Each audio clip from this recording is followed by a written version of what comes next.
Good morning students. तो आज हम इंग्लिश ग्रामर के चैप्टर 7 वर्ब की एक्सरसाइजेस फिल कर रहे हैं। लास्ट वीडियो में मैंने आपको A to D exercises fill करना सिखाया था और आज हम E, F, G exercises fill करना सीखेंगे। तो बच्चों फर्स्ट एक्सरसाइज जो है हमारी वो है एक्सरसाइज नंबर E। तो इसमें क्या है देखते हैं। Complete the following table. Complete the following table. तो जो आपको टेबल दी है आपको वो कंप्लीट करनी है। तो यहाँ पर आपको बेस फॉर्म लिखनी है, फिर उसकी एस या ईएस फॉर्म लिखनी है, फिर उसके बाद आईएनजी फॉर्म लिखनी है and next past tense form लिखनी है। ओके, तो जैसे आप देख सकते हैं फर्स्ट नंबर पर आपका लिखा है प्ले। तो प्ले की जब हम एस या ईएस फॉर्म बनाएंगे तो क्या बनेगी? प्लेज। जब हम प्ले की एस या ईएस फॉर्म बनाएंगे बच्चों तो क्या बनेगी बताइए आप मुझे? एस या ईएस। तो यहाँ पर प्ले के साथ हम एस लगाते हैं तो क्या बना? प्लेज। उसके बाद जब हमने प्ले की आईएनजी फॉर्म बनाई तो प्लेइंग, और उसकी पास्ट टेंस फॉर्म कौन सी होगी? Played. Okay, play, plays, playing, played. चलिए उसके बाद सेकंड बेस फॉर्म है डू। कौन सी है? डू। बहुत सारी बेस फॉर्म होती हैं, ऐसा मत सोचिएगा कि यही 5 बेस फॉर्म होती हैं। बेस फॉर्म बहुत सारी हैं, डू और क्लोज, कलर, कम, ठीक है, बहुत सारी होती हैं।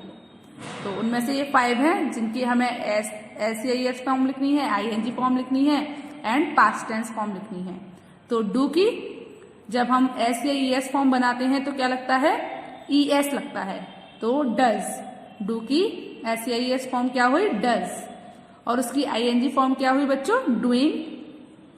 और पास्ट फॉर्म क्या हुई? डिड। तो डू की बेस फॉर्म डू, एस या ईएस फॉर्म वाली में डज, आईएनजी फॉर्म डूइंग और पास्ट टेंस डिड। ओके, चलिए उसके बाद थर्ड नंबर पे देखिए। थर्ड नंबर पर है सी। सी आपकी बेस फॉर्म है, उसकी एस या ईएस फॉर्म होती है sees, S double E S. क्या होती है बच्चों? S double E S. और जब हम उसकी आईएनजी फॉर्म बनाते हैं तो बनती है सीइंग। जब हम उसकी पास्ट टेंस फॉर्म बनाते हैं तो क्या बनती है? Saw, S A W, saw. Okay, चलिए उसके बाद नेक्स्ट है बर्न। क्या है? बर्न। बर्न की जब हम एस या ईएस फॉर्म बनाते हैं तो बर्न में एस लगता है। ओके, तो BURNS बर्न्स। ओके, उसके बाद जब हम उसकी आईएनजी फॉर्म बनाते हैं तो बर्निंग, BURNING, बर्निंग।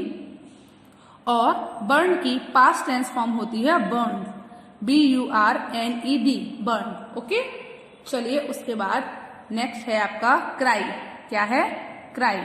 क्राई की एस या ईएस फॉर्म हम बनाते हैं तो क्या बनता है? Cries, CRIES, cries. क्या बनती है? एक बार फिर से बोलिए, CRIES। जब हम उसकी आईएनजी फॉर्म बनाते हैं तो क्राइम, CRYING। और जब हम उसकी पास्ट टेंस फॉर्म बनाते हैं तो क्या बनती है बच्चों? क्राइड। क्या बनती है? एक बार फिर से बता दीजिए मुझे। क्राइड। चलिए, तो आपको ये एक्सरसाइज समझ आई। अब हम अपनी अगली एक्सरसाइज देखते हैं। तो अगली एक्सरसाइज है हमारी, तो F नंबर की एक्सरसाइज है हमारी, say which of the ING form of verbs in the sentence given below have been used as adjective and which to form continuous tense. Point out the noun, the adjectives they qualify. Name the continuous tense. 2 examples are given to help you. मतलब क्या है बच्चों? से विच of the ing form of verb in a sentence given below have been used as adjective and which to form continuous tense। मतलब आपको जो नीचे जो वाक्य दिए हुए हैं, नीचे जो सेंटेंस दिए हुए हैं, उनमें क्रिया का कौन सा रूप उपयोग हुआ, मतलब क्रिया कौन से फॉर्म में यूज हुई है, या फिर जो क्रिया है वो विशेषण के रूप में यूज हुई है, ये बताना है। और किस काल में यूज हुई है और कौन से काल में बन रही है वो। यहाँ जो क्रिया है वो कौन से काल में है, कौन सी फॉर्म में है। ओके, कंटिन्यूअस के कौन सी फॉर्म में है आपको ये बताना है। Point out the noun the adjectives they qualify. अगर वो किसी एडजेक्टिव मतलब किसी नाउन की तरफ पॉइंट आउट कर रही है तो वो किसको क्वालिफाई कर रही है, नाउन को क्वालिफाई कर रही है, तो वो क्या हुआ, एडजेक्टिव के योग्य हो गई। अगर वो किसी नाउन की ओर पॉइंट आउट कर रही है मतलब इशारा कर रही है तो वो एडजेक्टिव को मतलब वो नाउन को क्वालिफाई कर रही है तो वो क्या हो गई, एडजेक्टिव हो गई। तो नेम द कंटिन्यूअस टेंस मतलब क्या करना है आपको, जो काल है उसका भी नाम लिखना है।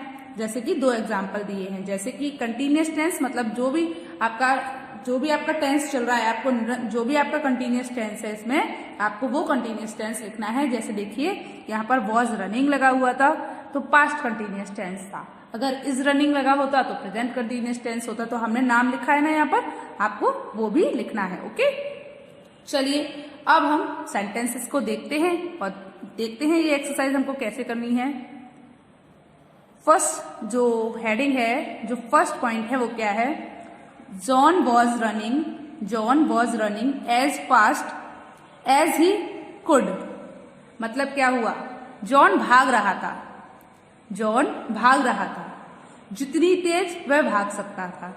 मतलब जॉन इतनी तेज भाग रहा था जितनी तेज वो भाग सकता था। ठीक है, तो आप देख रहे हैं यहाँ पर जो रनिंग है वो वॉज के साथ आ रहा है ना।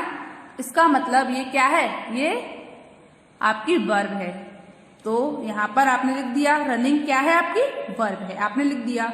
उसके बाद जो रनिंग है वो किस टेंस के लिए यूज हो रही है, यहाँ पर किस टेंस के लिए हो रही है उस टेंस का भी नाम लिखना है ना आपको। अगर वो किसी एडजेक्टिव को क्वालिफाई कर रही है तो वो किस शब्द के लिए क्वालिफाई कर रही है वो बताना है आपको। अगर कौन सा टेंस है तो आपको टेंस का नाम बताना है।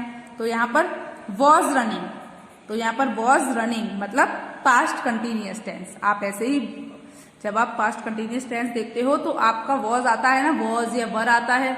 तो यहाँ पर अगर वॉज रनिंग दिया है और रनिंग यहाँ पर वर्ब के रूप में यूज हो रहा है, क्योंकि जो जॉन है वो दौड़ रहा है, तो दौड़ना क्या है, क्रिया है।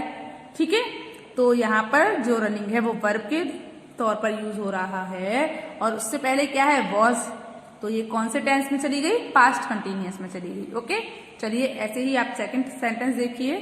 सेकंड सेंटेंस है आपका, do not get down from our running बस।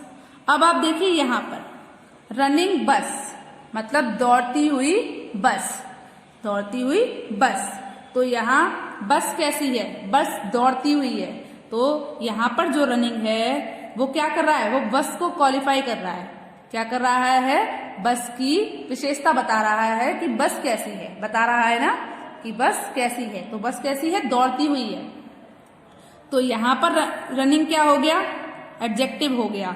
क्यों हो गया, क्योंकि ये नाउन के साथ आ रहा है ना, ये नाउन के साथ आ रहा है इसीलिए ये एडजेक्टिव हो गया। तो रनिंग यहाँ पर एडजेक्टिव के तौर पर दिया गया है क्योंकि ये नाउन को क्वालिफाई कर रहा है, नाउन के साथ आ रहा है, इसीलिए ये यहाँ पर एडजेक्टिव है। तो ये यहाँ पर एडजेक्टिव की फॉर्म में आया, तो आपने रनिंग लिखा फिर एडजेक्टिव लिखा। अब वो किसको क्वालिफाई कर रहा है, बस को क्वालिफाई कर रहा है। तो आप लिखेंगे इट्स क्वालिफाइज द नाउन। कौन सी नाउन है वो, बस, जिसको ये क्वालिफाई कर रहा है। तो आपको समझ आया। ऐसे ही चलिए अब हम कुछ और सेंटेंस देखते हैं जिसमें आपको यही देखना है कि जो वर्ब है वो कौन सी फॉर्म में है, अगर वर्ब है तो कौन सी फॉर्म में है, और एडजेक्टिव है तो वो किस नाउन को क्वालिफाई कर रहा है। ओके, चलिए देखते हैं। जैसे कि बच्चों आप ऊपर के सेंटेंसेस को देख चुके हैं कि रनिंग लिखा हुआ है, रनिंग आपकी वर्ब है, वॉज रनिंग मतलब पास्ट कंटिन्यूअस टेंस है। यहाँ पर रनिंग बस के साथ आया है, बस आपकी नाउन है, नाउन को क्वालिफाई कर रहा है रनिंग वर्ड। तो रनिंग आपका क्या हो गया, एडजेक्टिव हो गया। इट क्वालिफाइज द नाउन, कौन सी नाउन को, बस को। चलिए अब आगे देखते हैं। यहाँ पर क्या सेंटेंस है, this is an interesting book.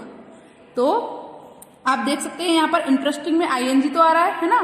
तो ये सेंटेंस क्या हुआ, यह एक दिलचस्प किताब है, यह एक दिलचस्प किताब है। तो किताब कैसी है, इंटरेस्टिंग है। तो यहाँ पर जो इंटरेस्टिंग वर्ड है वो किसके रूप में यूज हो रहा है, किस फॉर्म में यूज हो रहा है, बताइए आप मुझे। एडजेक्टिव के या फिर वर्ब के रूप में, बताइए। एडजेक्टिव के रूप में यूज हो रहा है। तो हम क्या करेंगे, यहाँ पर हम पहले लिखेंगे इंटरेस्टिंग,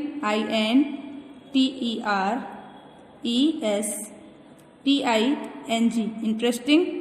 ओके, और ये किसके रूप में यूज हो रहा है? एडजेक्टिव के, तो हम लिख देंगे JECTIVE, एडजेक्टिव के रूप में हो रहा है। अब ये किसको क्वालिफाई कर रहा है? किसकी बात कर रहे हैं हम यहाँ पर? इस किताब की बात कर रहे हैं, है ना? तो ये किताब की बात कर रहे हैं, तो क्या लिखेंगे हम नीचे? It's qualify, QUALIFIES, it's qualifies the noun. कौन सी नाउन है बेटा? वो बुक, क्योंकि ये बुक को क्वालिफाई कर रहा है ना। किसको क्वालिफाई कर रहा है? बुक को क्वालिफाई कर रहा है। ओके, तो इंटरेस्टिंग यहाँ पर एडजेक्टिव के रूप में यूज हुआ है, एडजेक्टिव फॉर्म में यूज हुआ है, और वो किसको क्वालिफाई कर रहा है? बुक को क्वालिफाई कर रहा है, इसीलिए वो एडजेक्टिव के रूप में यूज हुआ है। समझ आया? चलिए अब हम अपना अगला सेंटेंस देखते हैं। अगला सेंटेंस क्या है? Rajesh was eating an ice cream when his sister entered the room. मतलब क्या हुआ? राजेश आइसक्रीम खा रहा था। कब? जब उसकी बहन ने कमरे में प्रवेश किया। तो जब उसकी बहन ने कमरे में प्रवेश किया तब राजेश आइसक्रीम खा रहा था। तो यहाँ पर आप देख सकते हैं जो ईटिंग वर्ड है वो वॉज के साथ आया है। अब राजेश खा रहा था, तो राजेश खा रहा था ना, तो खाना क्या है बताइए आप? खाना एक काम हो रहा है ना, राजेश खा रहा है। तो यहाँ पर जो ईटिंग वर्ड आया है वो किसके तौर पर आया है बताइए आप मुझे? वर्ब के, ठीक है। और ये वॉज इसमें आ रहा है वॉज ईटिंग। क्या आ रहा है बच्चों? Was eating. मतलब यहां पर ये पास्ट कंटिन्यूअस टेंस में आई है। कौन से टेंस में आई है? Past continuous. आप देख सकते हैं कि राजेश जब आइसक्रीम खा रहा था, मतलब अभी नहीं खा रहा है, पहले खा रहा था, तो पास्ट कंटिन्यूअस की बात चल रही है ना, तो इसीलिए यहां पर हमें टेंस भी बताना है। तो कौन सा टेंस है बच्चों? ये पास्ट कंटिन्यूअस टेंस में है। ओके, तो यहाँ पर ईटिंग वर्ब है आपकी, और कौन सी वर्ब है? वॉज ईटिंग, मतलब पास्ट कंटिन्यूअस टेंस की वर्ब है। ओके, चलिए उसके बाद हम अगला सेंटेंस देखते हैं। तो अगला सेंटेंस क्या है? My father does not like to be disturbed when he is reading the newspaper. यहाँ पर क्या है? जब मेरे पिताजी न्यूज़पेपर पढ़ रहे होते हैं, जब मेरे पिताजी न्यूज़पेपर पढ़ रहे हैं, तब मेरे पिताजी को मेरे पिताजी को परेशान होना पसंद नहीं है। अगर वे न्यूज़पेपर पढ़ रहे हैं तो उन्हें परेशान होना पसंद नहीं है, ठीक है। तो क्या हुआ? जब वह न्यूज़पेपर पढ़ रहे हैं तब मेरे पिताजी को परेशान होना पसंद नहीं है। तो यहाँ पर आप देख सकते हैं ING में आपका रीडिंग वर्ड आया है। कौन सा वर्ड आया है? रीडिंग। तो आप देख सकते हैं कि रीडिंग इसके साथ आया है, आप देख पा रहे हैं ये तो। और यहाँ पर क्या है? वह न्यूज़पेपर पढ़ रहे हैं, मतलब वह क्या कर रहे हैं? वह न्यूज़पेपर पढ़ रहे हैं। क्या काम कर रहे हैं? न्यूज़पेपर पढ़ने का काम कर रहे हैं। तो यहाँ पे काम चल रहा है, मतलब ये क्रिया है, ठीक है। तो आप पहले लिख दीजिए रीडिंग। अब यहाँ पर आप बताइए मुझे रीडिंग किसके रूप में आई है, किस फॉर्म में आई है? वर्ब के फॉर्म में आई है, तो आपने लिख दिया। अब कौन सी वर्ब के फॉर्म में आई है? प्रेजेंट की, पास्ट की, फ्यूचर की, कौन सी वर्ब की फॉर्म में आई है? तो ये हम इज लिखने के बाद पता कर पाएंगे। Is eating. अब आप बताइए किस फॉर्म में आई है? सब पहचान गए होंगे कौन सी फॉर्म में आई है, बताइए। प्रेजेंट कंटिन्यूअस में, SENT, प्रेजेंट कंटिन्यूअस।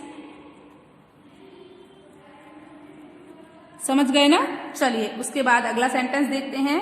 तो 6 नंबर का सेंटेंस क्या है बच्चों हमारा? देखिए, तो 6 नंबर का सेंटेंस है the fans will be singing and dancing in the street to celebrate their teams victory. क्या है बच्चों? The fans will be singing and dancing in the streets to celebrate their teams victory. मतलब क्या है कि जो fans है मतलब प्रशंसक हैं वे नाचना और गा रहे होंगे, नाच रहे होंगे और गा रहे होंगे। कहाँ पर? गली में। तो एक बार फिर से बोलते हैं, प्रशंसक गली में नाच और गा रहे होंगे। अब क्यों गा रहे होंगे वो देखिए, बताइए क्यों गा रहे होंगे? अपनी टीम की जीत के जश्न में, अपनी टीम के जीत के उत्सव मनाने के लिए। उनकी जो टीम है वो जीत गई है, इसीलिए जश्न मनाने के लिए, उत्सव मनाने के लिए प्रशंसक अपनी जो गली में नाच या गा रहे होंगे। तो आप कैसे, आप पहले सेंटेंस को मैं एक बार फिर से समझा देती हूँ। प्रशंसक अपनी जीत का जश्न मनाने के लिए गली में नाच और गा रहे होंगे। आपको ये तो पता चल गया होगा फ्यूचर में बात चल रही है, पर यहाँ पर भी देखिए काम हो रहा है, नाच रहे हैं वो गा रहे हैं, काम हो रहा है ना। तो यहाँ पर नाचना और गाना दोनों वर्ड में आईएनजी आ रहा है, ठीक है। तो यहाँ पर सिंगिंग एंड डांसिंग क्या है बताइए आप मुझे? दोनों ही वर्ब हैं, तो हम एक से कर देते हैं, कोई प्रॉब्लम तो है नहीं। सिंगिंग और दूसरी वर्ब है आपकी डांसिंग, दोनों ही वर्ब के रूप में यूज हुई है। कौन सी वर्ब के रूप में? विल बी आ रहा है, विल बी मतलब कौन सी फॉर्म में यूज हुई है बताइए आप? कौन से टेंस में यूज हुई है? फ्यूचर कंटिन्यूअस टेंस में। ओके, फ्यूचर कंटिन्यूअस टेंस में यूज हुई है, लिख देते हैं।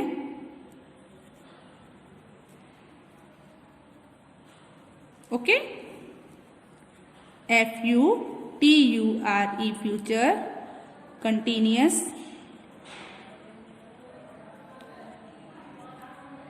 टेंस। चलिए अब हम अपना अगला सेंटेंस देखते हैं। The melting snow made the road slushy. मतलब क्या हुआ? मेल्टिंग स्नो मतलब पिघलती हुई बर्फ ने रोड को दलदला या फिर हल्का बना दिया है।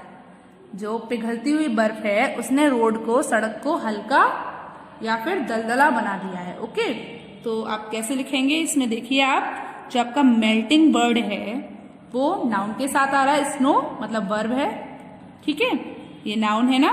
तो ये क्या हुआ? द मेल्टिंग स्नो मतलब पिघलती हुई बर्फ। अब आप यहाँ पे देखिए, यहाँ पर कोई काम नहीं हो रहा है, बर्फ पिघलती हुई है पर यहाँ पर कोई काम नहीं हो रहा है, ठीक है। तो बर्फ है, अब बर्फ को क्या कर रहा है? मेल्टिंग क्वालिफाई कर रहा है, ठीक है। तो मेल्टिंग यहाँ पर क्या है? एडजेक्टिव है, लिख देते हैं MELTING मेल्टिंग क्या है यहाँ पर बच्चों? एडजेक्टिव है। ओके, अब वो किसको क्वालिफाई कर रहा है बताइए? स्नो को। तो कैसे लिखेंगे? It QUALIFIES qualifies the noun. कौन सी नाउन है? Snow, SNOW। कौन सी नाउन को क्वालिफाई कर रहा है बच्चों? वो स्नो को क्वालिफाई कर रहा है। ओके, चलिए अब हम अपना अगला सेंटेंस देखते हैं। तो अगला सेंटेंस क्या है? तो 8 नंबर का टेंस है the thrilling match. The thrilling match ended in a draw.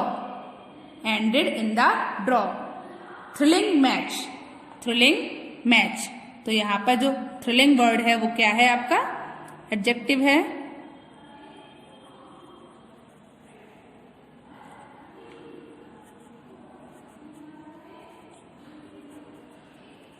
और वो किसको क्वालिफाई कर रहा है? मैच को क्वालिफाई कर रहा है। मतलब मैच कैसा था? थ्रिलिंग था, ठीक है।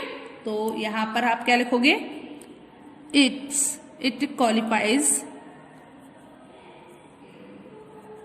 Qualifies the noun. कौन सी नाउन को क्वालिफाई कर रहा है? मैच को। Okay, MATCH। इसीलिए यहां पर जो थ्रिलिंग है वो क्या है बताइए? एडजेक्टिव है और वो किसको क्वालिफाई कर रहा है, नाउन को, कौन सी नाउन को, मैच को। तो बच्चों आपको ये एक्सरसाइज समझ आई। चलिए अब हम अपनी अगली एक्सरसाइज देखते हैं। तो अगली एक्सरसाइज क्या है हमारी, तो बच्चों जो जी नंबर की एक्सरसाइज है वो क्या है, use ING form of words and write sentence to explain what these children are doing. मतलब क्या है बच्चों, ये जो आपको एक फोटो दिखाई दे रही है, इसमें आपको सेंटेंसेस बनाने हैं। क्या करना है, आपको सेंटेंसेस लिखने हैं आईएनजी फॉर्म में और ये बताना है कि इसमें जो बच्चे हैं वो क्या कर रहे हैं, इसमें जो बच्चे हैं वो क्या कर रहे हैं। जैसे इसमें एक एग्जाम्पल दिया हुआ है कि द बर्ड इज फ्लाइंग। देखिए आप, जैसे एक एग्जाम्पल दिया हुआ है द बर्ड इज फ्लाइंग, आप देख रहे हैं यहाँ पर जो चिड़िया है वो क्या हो रही है, वो उड़ रही है ना। तो ऐसे ही अब हम बहुत सारे एग्जाम्पल देख सकते हैं। जैसे ये बच्ची है, एक लड़की है, ये क्या कर रही है, लटक रही है, किस पर, पेड़ की शाखा पर। तो हम कैसे लिख सकते हैं, girl is hanging from the branch. Okay, चलिए अब एक सेंटेंस और बनाते हैं कि आप देख रहे हैं ये सारे बच्चे क्या कर रहे हैं, पेड़ के पास खेल रहे हैं ना। तो आप ये भी बना सकते हो, children are playing near the tree. Children are playing near the tree मतलब बच्चे पेड़ के पास खेल रहे हैं। चलिए उसके बाद मैंने आपको ये बताया ही था कि ये लड़की क्या कर रही है, ये बच्ची ये एक पेड़ की शाखा पर लटक रही है। तो girl is hanging from the branch. अब देखिए ये जो बॉय है ये क्या कर रहा है, ये पेड़ की शाखा को पकड़कर खड़ा है। तो आप लिख सकते हो boy is standing on the tree. पेड़ पर खड़ा है ना ये लड़का, तो boy is standing on the tree. अब आप देख सकते हैं कि एक बच्चा, ये लैडर है, सीढ़ी है ना, इस पर चढ़ रहा है ना। तो आप लिख सकते हो boy is climbing on the ladder. Boy is climbing on the ladder.